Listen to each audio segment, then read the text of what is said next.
मैं banking industry में पिछले 7 साल से हूं और आज मैं आपको बताऊंगा कि अगर आपको अपना क्रेडिट स्कोर इंप्रूव करना है तो ये 5 एक्शनेबल स्टेप्स अगर आप करेंगे तो आपका क्रेडिट स्कोर डेफिनेटली इंप्रूव होगा। और इसमें से ये जो 5वां मेथड है ना, ये बहुत इंपॉर्टेंट है क्योंकि ये थोड़ा कठिन मेथड तो जरूर है बट ये सबसे ज्यादा आपके क्रेडिट स्कोर को इंप्रूव कर सकता है अगर आपने इसे ढंग से फॉलो किया तो क्रेडिट स्कोर को इंप्रूव करने के जो एक्शनेबल स्टेप्स हैं उनको जानने से पहले हम ये पता कर लेते हैं कि क्रेडिट स्कोर आखिर है क्या, नंबर 1। नंबर 2, क्रेडिट स्कोर को आपको पता कैसे करना है। अगर आपको जानना है कि आपका क्रेडिट स्कोर क्या है तो उस मेथड को भी हम यहाँ पे जरूर देखेंगे। देखिए, अगर आपको इन दोनों इन्फॉर्मेशन की जानकारी है तो आप इस टाइम स्टैम्प पे डायरेक्टली स्किप कर सकते हैं, लेकिन अगर आपको ये जानना है कि जो क्रेडिट स्कोर को इंप्रूव करने के स्टेप्स हैं उनके पीछे का वाई अगर आपको समझना है तो वीडियो में आगे बने रहिए। तो क्रेडिट स्कोर क्या है इसको समझने के लिए आप इन 3 एंटिटीज को इमेजिन करिए। ये 3 एंटिटीज बेसिकली सेंटर में है क्रेडिट वर्ल्ड के। पहली एंटिटी आप हैं, बेसिकली यू, जिसको लोन चाहिए। दूसरी एंटिटी आपको जिससे लोन चाहिए, वो कोई बैंक हो सकता है, एनबीएफसी एंटिटी होती है जिससे आपको लोन चाहिए, मान लीजिए वो है एसबीआई, राइट। तीसरी होती है ब्यूरो। अब ये क्या होती है? ये होती है ब्यूरो। ये कोई भी कंपनी हो सकती है, जैसे एक होती है ट्रांस यूनियन, एक होती है क्रिफ, कुछ लोगों को शायद ये पता होगा, ठीक है। तो ब्यूरो बेसिकली रिकॉर्ड रखती है कि आपके पास कौन से लोन्स हैं, आप उन लोन्स में कितना पैसा दे रहे हैं और उन लोन्स में आप सही से पेमेंट कर रहे हैं कि नहीं, पेमेंट आपका लेट तो नहीं है, राइट। तो मान लीजिए आप एक एसबीआई से लोन अप्लाई करते हैं, राइट। तो एसबीआई सबसे पहले क्या करेगा? एसबीआई सबसे पहले आपकी एक ब्यूरो रिपोर्ट मंगाएगा अपने पास आपके बारे में। अब ये ब्यूरो रिपोर्ट में वो ये देखेगा कि आपके पास और कौन कौन से लोन्स हैं, आपने उन लोन्स में आपने सही से पेमेंट करी है कि नहीं करी है, राइट। आपने उन लोन्स में कहीं ओवर लिमिट तो नहीं गए हो कि आपने जितना आपको लिमिट दी थी उससे ज़्यादा आपने खर्च तो नहीं किया है। ऐसे बहुत सारी इन्फॉर्मेशन वो आपको देंगे, राइट। आपने कहाँ कहाँ किस किस क्रेडिट कार्ड में या किस किस लोन में आपने अप्लाई किया है, ये तक इन्फॉर्मेशन इनके पास रहती है, राइट।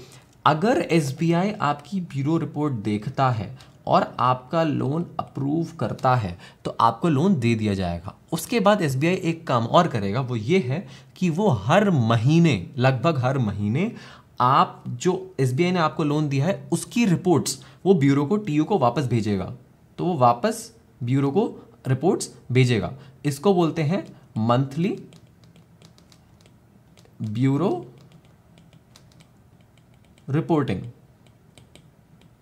तो एसबीआई बेसिकली ब्यूरो को बताएगा कि यार ये आपने पर्सनल लोन लिया है, ये क्रेडिट कार्ड लिया है, कौन से पेमेंट्स आए हैं, क्या वो टाइम पे आए हैं, क्या आपने एसबीआई से कोई और लोन बीच में मांगा है। तो ये सारी इंफॉर्मेशन लेके एसबीआई ट्रांस यूनियन को, जो कि बेसिकली एक ब्यूरो है यहाँ पे इस एग्जाम्पल में, उसको हर महीने ट्रांसफर करता रहेगा। अब यहाँ ब्यूरो क्या कर रहा है, तो यहाँ पे हम ट्रांस यूनियन का एग्जाम्पल लेंगे। तो ट्रांस यूनियन क्या कर रहा है, आपने मान लीजिए एसबीआई से जैसे ये लोन लिया आपने, ठीक है। आपने मान लीजिए आईसीआईसीआई से लोन लिया होगा, मान लीजिए आपने आईडीएफसी से लोन लिया होगा, मान लीजिए आपने एचडीएफसी का एक क्रेडिट कार्ड भी रख रखा हुआ है। तो चाहे क्रेडिट कार्ड हो गया, चाहे पर्सनल लोन हो गया, चाहे होम लोन हो गया, चाहे किसी भी तरह का क्रेडिट हो गया, ब्यूरो, जो कि इस केस में है ट्रांस यूनियन, जिसको हम बोलते हैं टीयू, राइट, ये इन सब से इंफॉर्मेशन लेगा,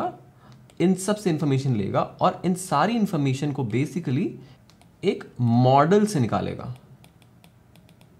और उस मॉडल का जो आउटपुट होगा वो सिबिल स्कोर होगा, जिसकी हम इतनी आजकल बात करते हैं।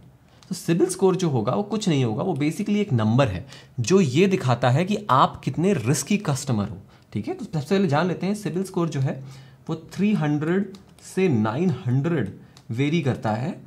अगर आपका स्कोर 300 के आसपास है या आपका स्कोर कम है तो आप ज़्यादा रिस्क हो, अगर आपका स्कोर ज़्यादा की तरफ है तो आप कम रिस्क हो। ये बेसिकली एक ग्रेडियंट है, राइट। आप जितना स्कोर आपका कम होगा उतने ज़्यादा रिस्की हो, जितना स्कोर आपका ज़्यादा होगा उतने आप कम रिस्की हो। तो अगर आप बैंक के स्टैंड पॉइंट से देखते हो, राइट, तो अगर आप किसी बैंक के पास पर्सनल लोन या होम लोन लेने जाते हो तो वहाँ पे बैंक आपका सिबिल स्कोर देखता है। सिबिल स्कोर ट्रांस यूनियन देता है, राइट। बैंक उसके ट्रांस यूनियन को पैसे भी देता है। तो अब वो स्कोर से बैंक डिटरमाइन करता है कि आप पेमेंट कर सकते हो कि नहीं कर सकते हो। कहीं ऐसा तो नहीं है कि आप पेमेंट कर ही नहीं पाओगे, आप बहुत रिस्की कस्टमर हो, राइट। आपने और अपने क्रेडिट कार्ड या होम लोन या ऑटो लोन रेट्स पे आपने कैसा परफॉर्म किया है, वो सब बैंक यूज करता है अपनी इंफॉर्मेशन के लिए। तो अगर आपका सिबिल स्कोर कम है तो हो सकता है आपको लोन मिले ही ना, मिले तो हाई इंटरेस्ट रेट पे मिले, राइट। तो देखिए, अब आपकी समझ में आ गया कि जो क्रेडिट स्कोर है या सिबिल स्कोर है वो होता क्या है।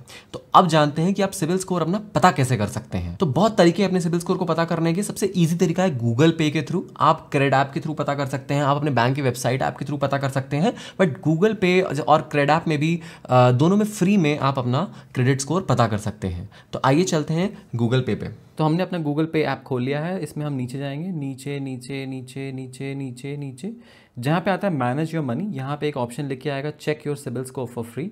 इसको हम चेक करेंगे, राइट। इस पर ऐसे क्लिक करेंगे, इसको 2 मिनट दें और आपका क्रेडिट रिपोर्ट आपके सामने आ जाएगी। ये जो क्रेडिट रिपोर्ट है ये आपकी सिबिल की है, ट्रांस यूनियन की तरफ से है। तो जैसे फॉर एग्जांपल मेरा 805 का स्कोर है, ये स्कोर 300 से 900 वेरी करता है।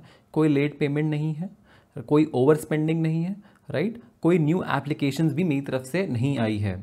अब हम यहाँ पे सी फुल रिपोर्ट करेंगे। अब अगर फुल रिपोर्ट करेंगे तो यहाँ पे आपको दिखाता है कि आपकी पेमेंट हिस्ट्री, आपका क्रेडिट यूसेज, आपकी क्रेडिट मिक्स और न्यू इंक्वायरीज़ क्या हैं। सबसे पहले यहाँ पे हम क्लिक करेंगे, इन सबको छोड़ेंगे, हम क्लिक करेंगे नीचे show all credit cards and loans.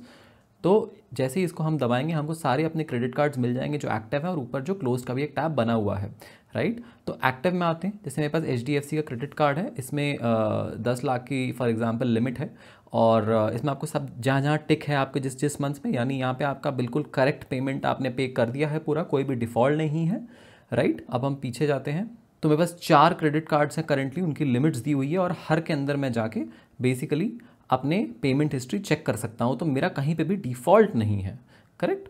तो ये इंपॉर्टेंट चीज़ है। उसके बाद मेरे जो लोन्स हैं, फॉर एग्जांपल एक HDFC का होम लोन है, इसके अंदर भी मैं जाके देख सकता हूँ कि कोई भी डिफ़ॉल्ट नहीं है, राइट। इसके बाद मेरे कुछ क्लोज्ड क्रेडिट कार्ड्स हैं, जैसे ICICI बैंक का एक क्लोज्ड क्रेडिट कार्ड है, एक DM finance consumer loan closed है। ये बेसिकली कंज्यूमर लोन नहीं है, ये एक BNPL स्लाइस का बेसिकली जब मैंने क्रेडिट कार्ड लिया था ये उसका है, तो मैंने वो बंद करवाया, तो वो as a consumer loan report हुआ था, राइट। तो ये आप सब कुछ देख सकते हैं कि आपकी क्रेडिट हिस्ट्री कैसी दिखती है। इसके बाद इस पेज पे देखिए credit usage 0.94% of your credit limit has been utilised.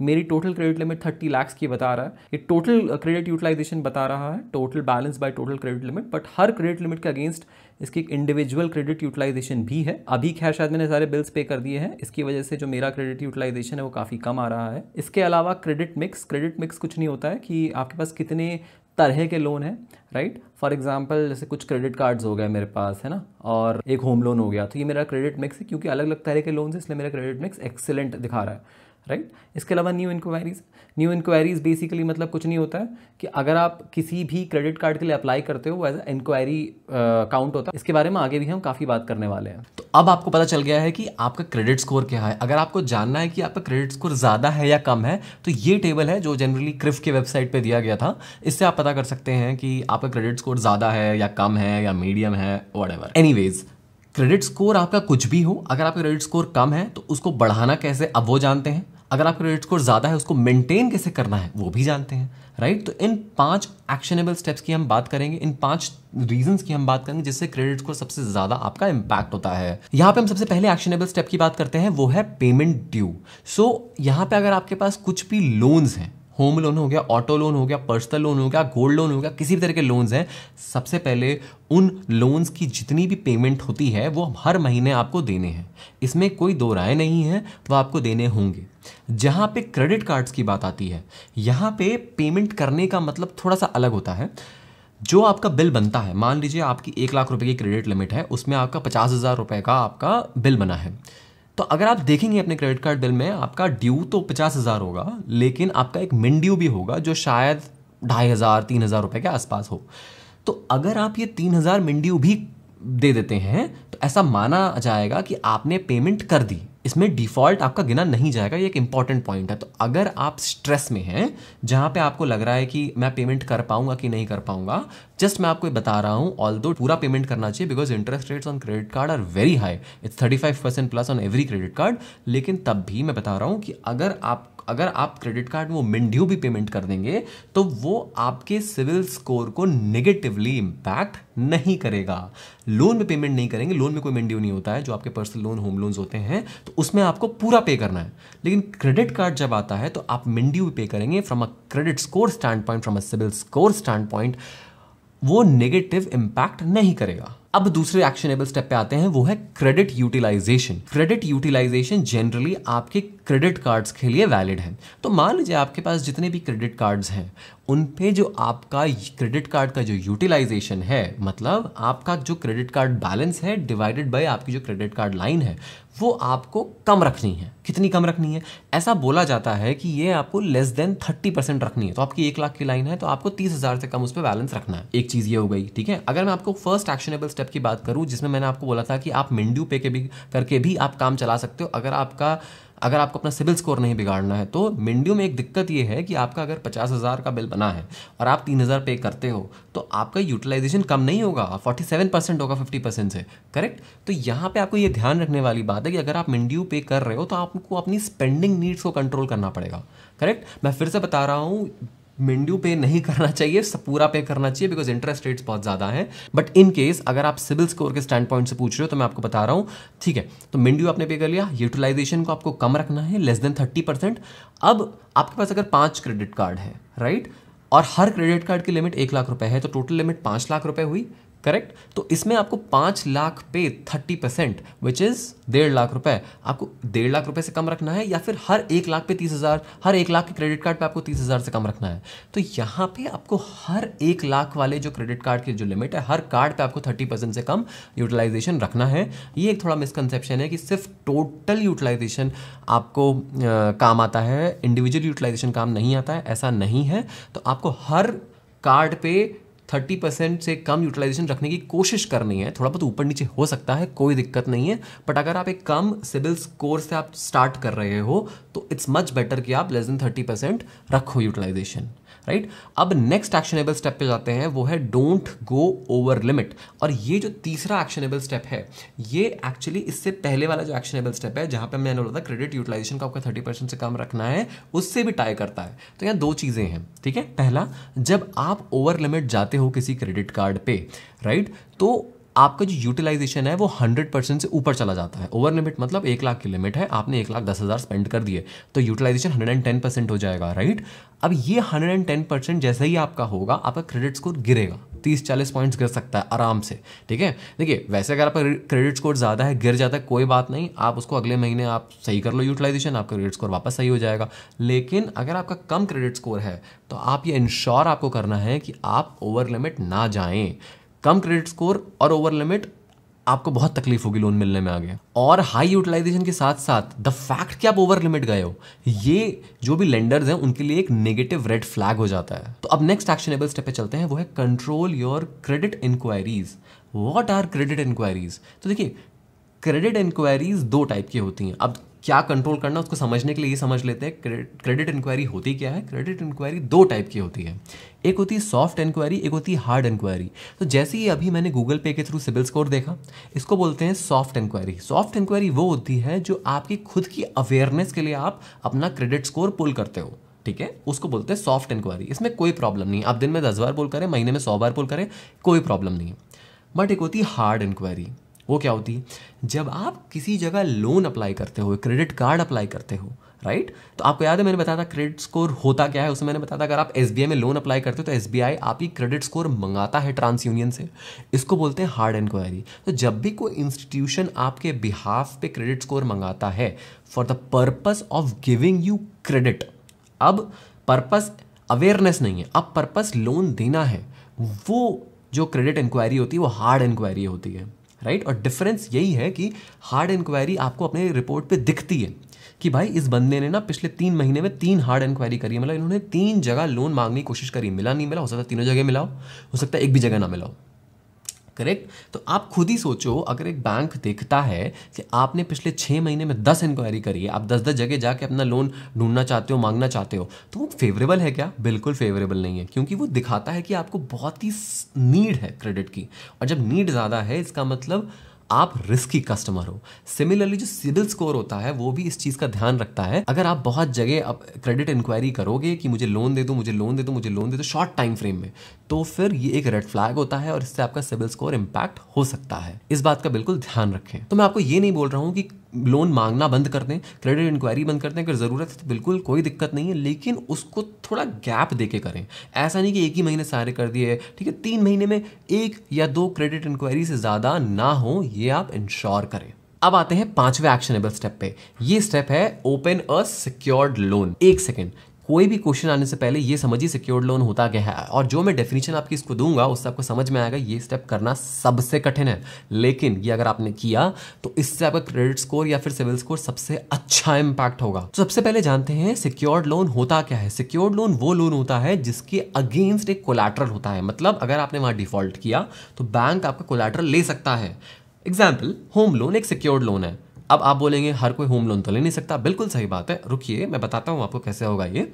अब दूसरा एक सिक्योर्ड लोन है ऑटो लोन, वो भी हर इंसान गाड़ी नहीं ले सकता, बिल्कुल सही बात है। गोल्ड लोन, हर इंसान गोल्ड गिरवी नहीं रख सकता, बिल्कुल सही बात है, ये भी सिक्योर्ड लोन है। बट जो क्रेडिट कार्ड होता है ना, वो भी एक तरह का लोन होता है, वो क्रेडिट होता है, राइट। जो भी आपको 1 लाख रुपए की लाइन मिलती है वो एक तरह से आपका लोन होता है, करेक्ट। तो यहाँ पे एक सिक्योर्ड क्रेडिट कार्ड प्रोडक्ट होता है और ऑलमोस्ट ये हर बैंक के पास, SBI हो गया, ICICI हो गया, उनके पास होता है। आपको कुछ नहीं करना है, आपको कुछ FD उनके साथ खुलवानी है, ठीक है। तो फॉर एग्जाम्पल आप 50,000 रुपए की FD खुलवाते हैं ICICI के बैंक अकाउंट में। अब उस 50,000 की FD के अगेंस्ट बैंक आपको एक क्रेडिट कार्ड देगा जिसकी लिमिट 30 से 40,000 रुपए के अराउंड होगी। तो मान लीजिए 40,000 रुपए है, करेक्ट। तो अब बैंक को ये संतुष्टि है, बैंक क्यों आपको देगा, आपका बहुत ही घटिया स्कोर है, ठीक है, आपको कहीं से क्रेडिट कार्ड नहीं मिलेगा, बट आप सिक्योर्ड क्रेडिट कार्ड आराम से ले सकते हो। क्यों? क्योंकि बैंक को पता है कि अगर आपने इस क्रेडिट कार्ड पे डिफॉल्ट किया, आपने पेमेंट मिस करी, आपने पेमेंट नहीं दिया, तो वो आपकी FD तोड़ के अपना पैसा रिकवर कर सकता है। इसीलिए उस केस में क्रेडिट स्कोर उतना वैल्यूएबल नहीं है। यहीं पे अगर आपका इंटेंशन सही है तो आप एक FD खोलो, राइट, आप उस पे क्रेडिट कार्ड पे ट्रांजैक्शंस करो और हर महीने सही से पेमेंट करो। तो जब ये ICICI बैंक जिसमें आपने सिक्योर्ड क्रेडिट कार्ड प्रोडक्ट लिया हुआ है, ये जब रिपोर्ट करेगा ट्रांस यूनियन को, सिबिल को, ये बोलेगा कि भाई इसका ये जो क्रेडिट कार्ड है इस पे बिल्कुल सही से पेमेंट्स आ रहे हैं, तो ये बहुत ही अच्छा मैटर करेगा आपके सिबिल स्कोर पे। तो ये बहुत अच्छा इंपैक्ट करेगा, आपके सिबिल स्कोर को बढ़ाएगा और दूसरे बैंक्स को बता पाएगा कि भाई देखो भले ही कुछ गलतियां हुई हो पास्ट में, बट अब ये बंदा सही से अपना क्रेडिट मैनेज कर पा रहा है, पेमेंट कर पा रहा है। ये पहला अच्छा इंपैक्ट हुआ। दूसरा देखिए, अगर आपको याद हो गूगल पे भी जो हमने सिबिल स्कोर देखा था उसमें एक इंपॉर्टेंट चीज थी क्रेडिट मिक्स कैसा है, यानी सिक्योर्ड और अनसिक्योर्ड क्रेडिट प्रोडक्ट्स कैसे हैं। सारे ही अनसिक्योर्ड है, थोड़ा सा रिस्की है। अगर एक सिक्योर्ड क्रेडिट कार्ड भी आ जाता है तो बैंक्स के लिए इसको पॉजिटिवली देखा जाता है, सिविल इसको पॉजिटिवली देखता है। अगेन थोड़ा सा पॉजिटिव इंपैक्ट होता है। आई होप आप इन 5 एक्शनेबल स्टेप्स को यूज करके अपना क्रेडिट स्कोर बूस्ट कर सकते हैं। और आपको पता है क्रेडिट कार्ड लेने का एक बहुत ही जो एक अलग स्केल पे जो एक अलग रीज़न होता है वो होता है credit card rewards. Credit card rewards में लोग 5%, 10%, 15%, 30% तक ले आते हैं। तो अगर आपको जानना है कि ये क्रेडिट कार्ड रिवॉर्ड्स दे कैसे पाता है, 15% क्रेडिट कार्ड रिवॉर्ड्स दे देते, कमाता कैसे है, बहुत प्रॉफिटेबल होता है रिवॉर्ड्स कमाने के बाद भी, तो ये वीडियो ज़रूर चेकआउट करिए, आपको बहुत मज़ा आएगा। आपको क्रेडिट कार्ड का बिजनेस मॉडल समझ में आएगा, प्लस आपको ये समझ में आएगा कि रिवॉर्ड्स कौन दे रहा है, रिवॉर्ड्स आते कहाँ से हैं। आई होप आपको ये वीडियो पसंद आया, अगर आया तो please like, share and subscribe. मिलते हैं अगले वीडियो में, थैंक यू।